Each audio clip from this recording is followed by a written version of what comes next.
First of all, I want to say welcome to A Word with Kelly Scott Reed.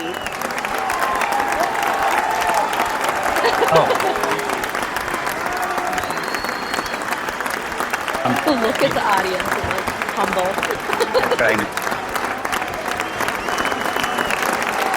So John Becker, Jouska Productions. Tell me a little bit about what you do. So I thought this was a positive social impact thing. That's the whole idea. Yeah, Jouska Productions started kind of during the height of the pandemic, so I wanted to create something where we could do it responsibly, but just create some interesting work, supporting artists, having fun with it. So created a show called The Playwright Zone, where we filmed some of my shorter scripts, got some great actors. DC, we're lucky to have some really good actors in the DC area, so it's a lot of fun to do. I have to show you the blooper reel. Action.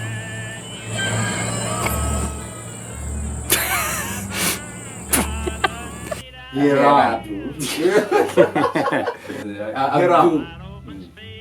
okay, Dad?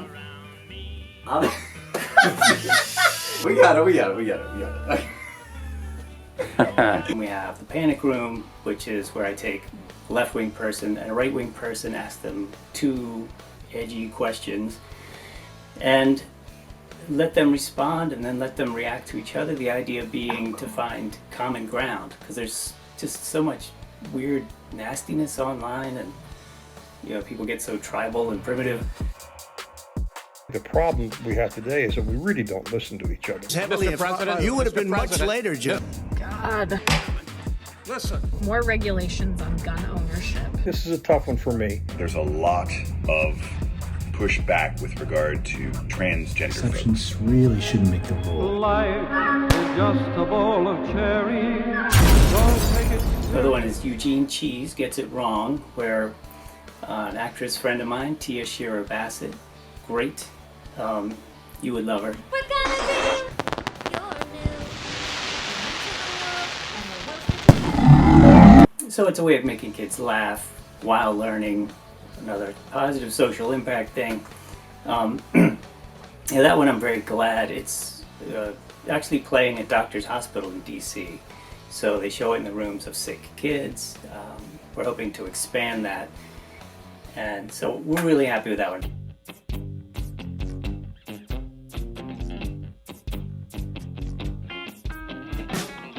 Hey, can you show us some of those patented Kelly Scott Reed dance moves?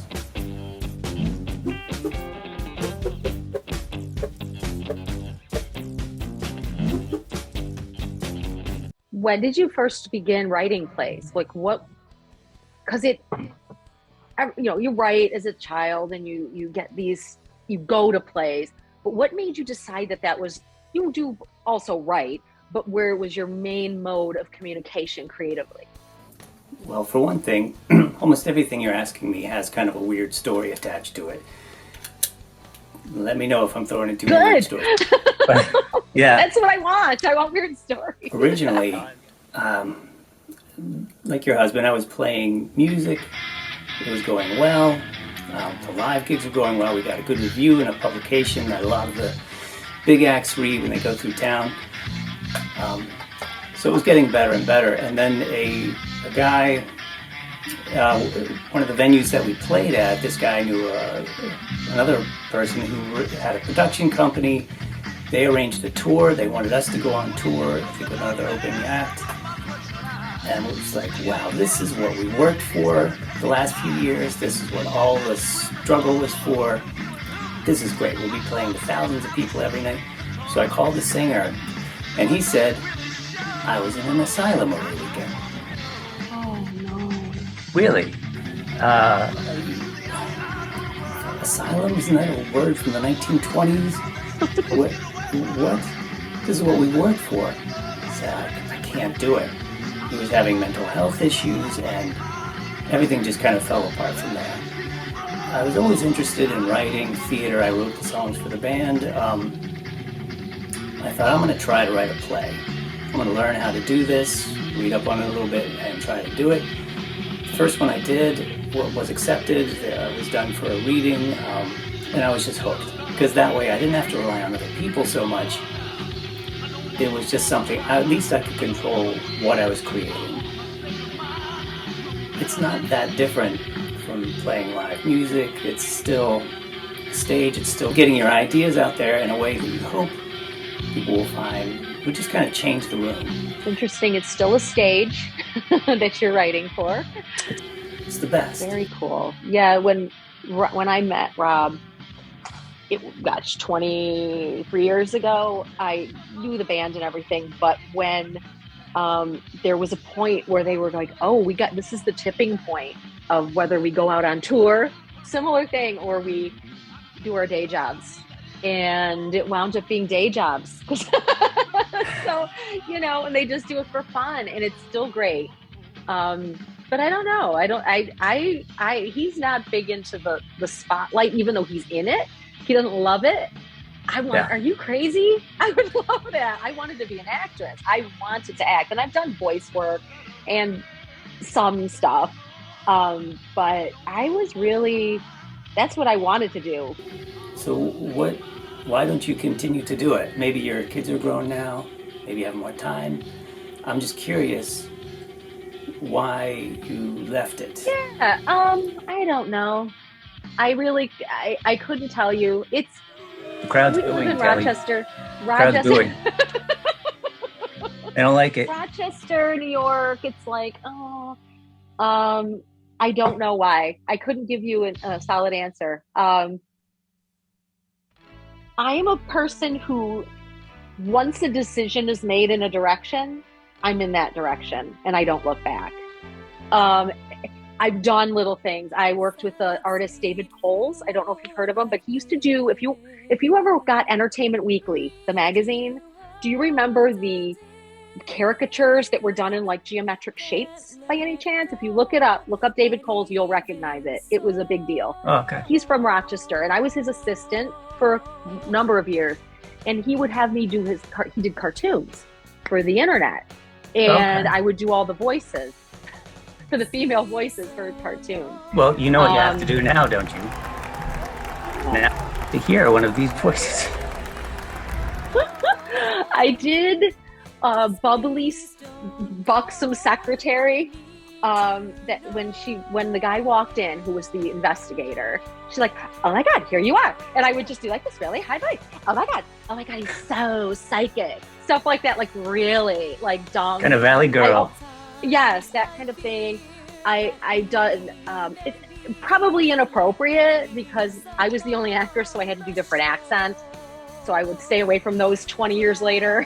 I wouldn't do those anymore. Wow, that kind of thing. That's a whole Pandora's box there. Exactly. So I won't do those. But I did commercial work for him. So did Rob. He's got a really funny ability to change his voice a lot. But yeah, I kind of just dabbled. And I don't know why. I just think I'm like, okay, I'm a parent now, and I'm dealing with that. And then I'm this now, and I'm dealing with that. And I just keep moving forward. And once I just decided, okay, acting is not going to happen. I actually was a theater major when I started college, and did some plays. Always in high school did plays, in musicals. And then I just went, well, that's it. That's not it. I have to do something else. And then life changes direction and course, and then you do other things. And I don't really regret not doing it. But it is funny how you change those directions and it still seeps in every once in a while. So you seem to be an ideas person where you see something that inspires you. Has that always been the way you received your ideas, or are there different ways you receive ideas for plays? If anything, the problem is having too many ideas. You're driving down the road. To me, like every person you see walking past, every person in the car, they're all a story. They all have plenty of characters to interact with around them in their own lives. So throughout history, there are stories. There are just so many interesting stories. So you want a story? I'll give you the greatest story of destruction the world has ever known. Ideas. It's choosing the right ones and the ones that you care about the most. But also, for some reason, I'm just a magnet for strange things happening to me, which oddly maybe feeds the writing more than anything else. Let me give you an example. So I'm at home one day, being perfectly normal, or so I felt. The phone rings. An older woman said, "Are you John Becker?" I said, "Yeah." "Who is this?" And she said, "Where have you been?" I thought, who is this? And she said, "Why did you leave me?" And I started figuring out there was probably some degree of dementia going on, and eventually, as I was talking to her, she thought that she was calling her dead husband, whose name was John Becker. So it was kind of a surreal situation. So on the one hand, I didn't want to just break her heart and say, "You have the wrong number, I don't need this," and not deceiving her. So she would call me frequently over a period of 6 months or so, and I would try to talk to her, try to sort of walk that line where I'm not just deceiving her, but also not trying to take her in for a landing, let her down gently.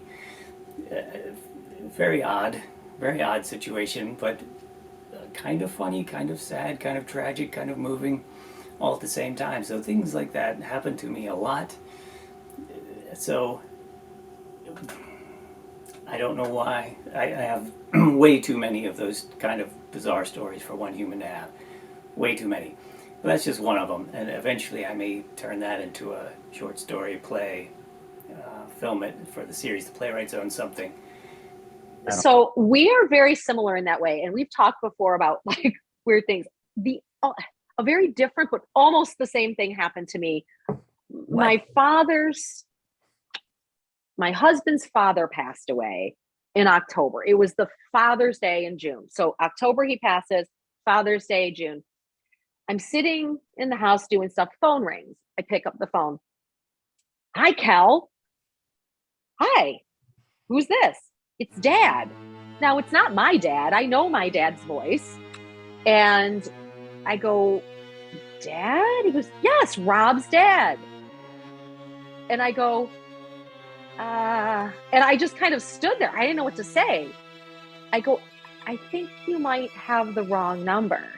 Like, but he said Kel, he said Rob, but I'm like, okay. He goes, "Kel and Rob Fairport?" And I go, "Yes." And I'm just sitting at this point. I'm like going, what is happening? And he goes, "Kelly and Rob Reed." I said, "Yes." "Of Fairport." "Yes, it's Dad." I go, "My father-in-law's passed away, sir, and you're not my dad." And he goes, "You're at 151 Aralt Road." I go, "No, there's a people with the exact same name." He looked in the phone book and picked our name because it said Fairport. All he saw was our name in Fairport. Wrong address. Wow. I don't look at a phone book. That's not what I could not believe it. I was shaking so hard. I couldn't, but weird stuff. Like you're saying, why is this happening to me? Why is someone calling me? It's pretty unusual to get both names, but I totally get what you're saying. Marianne, one of our co-editors, always says to me, "What is your life?" Because I have very weird stuff happen all the time as well. We could go on forever, the two of us.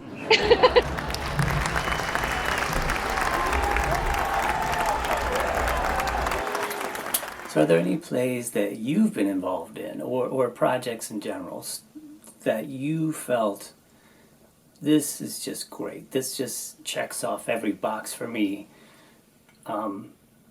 Yeah, so did you have, what projects really, really hit you, just really struck you? All right, so that's a really good question. I would say this sounds, where I caught the bug for acting was I was in Little Shop of Horrors, and I played Crystal, one of the three muses, which is an absolutely awesome role because it's singing. You're on stage all the time. and there's dancing and costume changes. And I kind of fell in love with it because I just tried out on a whim. I just went in and went, With let's those try three? out. No, but I have a big personality and I was in high school. So I've in noticed. high school, well, high school, like I was pretty confident. So they're like, oh yeah, she can go up there and at least fake it for people. But I really fell in love with it. And I think it still excites me. I still watch it like on TV. Like I watch the movie and just like love every song. And I just liked that really inspired me. And they're like, and I thought I'd be more of a less of a stage actor and more of a screen. I do like, I love movies and shows and stuff like that, and the acting there. For example, I'm a Breaking Bad freak, like to the point where I've seen it like 8 times, beginning to end. I could name lines from it. I think it's like the Shakespeare of television. I think it's Very so well well written. And the acting is unbelievable. I always wanted to be a part of something like that. And it was hard to find back in the day. There wasn't that much that hit that level on television. Yeah. So I always thought I'd be a TV person. I have a memory that's tough. Lines can be tough for me because I'm ADHD. So to have like the ability to take things over again is more my speed. I did commercials as a little kid. I did Flanagan's Furniture commercials. My dad was a cameraman. So he used to, and that's why I'm comfortable in front of a camera. He had a camera in front of my face since I was like 3. And so I always felt really comfortable. Even my yoga classes are online mostly. I just feel comfortable in front of a camera. Flanagan's. Let's see if I could find that commercial somewhere. Put that. It's 1976. It's pretty funny. It was the Luck of the Irish Sale. I don't know if it even exists anymore. Luck of the Irish Sale for St. Patrick's Day. And I was a leprechaun, all dressed in green and doing this and making words appear. My husband remembers it. He says, I remember that commercial. It was a local commercial. And I just stand there and make things appear. It was very cute. Man. My dad was, I don't even know how to describe him. He's such a character, but he did camera work. He was he started the first ultimate Frisbee league in the country. He's a cool dude. My dad is awesome. So we had a lot of exposure to a lot of different things as kids with the camera and stuff like that. But yeah, there's also like Channel 13, our news station. My brother and I at Christmas would do at the end go, Merry Christmas from Channel 13 Eyewitness News. So we still, wow. I still remember saying it. We were little. Yeah. Like how old? My brother was about 5 and I was about 7 or 8 years old. Yeah, little. Oh man. Oh, if you can get me anything like that, that'd be. Yeah, you're very easy to imagine as a kid. You still have the bubbly personality. I haven't changed. I've never matured. I've gotten older. I've just never matured. I'm a child. That's why we get along. I've never matured. Awesome. Well, I'm gonna. This has been awesome. I am having so much fun. We didn't get a chance to talk about our Catholic upbringings, but that could be part 2. We could we can keep in contact because I would love to continue the conversations, and I just loved this. Thank you. Oh, me too. Yeah, I have more questions for you too. Yeah, we can definitely do part 2. Absolutely. Beautiful. And I'll be sending you the video. I'm excited. This is a collaboration for those of you who don't know who are watching, because you're going to be adding some fun stuff. You can cut this all out, be explaining it if you want, but I think people will really, really love it. Let's hope so. It's going to be different. I think so. Thank you so much. Thank you, Kelly. So much fun.